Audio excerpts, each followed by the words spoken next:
टार्गेट्रे वरिष्ठ नागरिक विपुल संख्यार एटीएम कार्ड जबत होती 98टी एटीएम कार्ड जबत कला पुरीघाट थाना पुलिस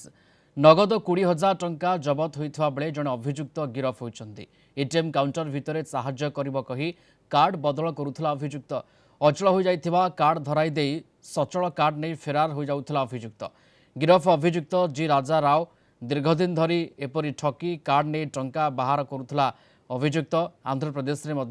अभियुक्त नारे मामला रही अंतरराज्य ठकई रे संपृक्ति रही एने अतिरिक्त डीसीपी अनिल मिश्र सूचना देइछन्ति।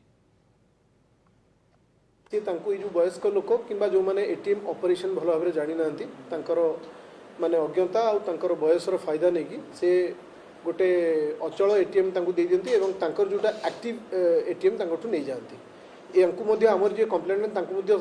ठीक से भाव में डिसीव करके ठकिकी एटीएम कार्ड नहीं गले और नहीं जाकि अन्य गोटे एटीएम रु 40,000 टका उठिकी नहीं तदन समय आम जो सीसीटीवी फुटेज अच्छी एटीएम रे ताकू ता भितर आम आक्यूज को ठाब करने सक्षम होइचु। पुरीघाट थाना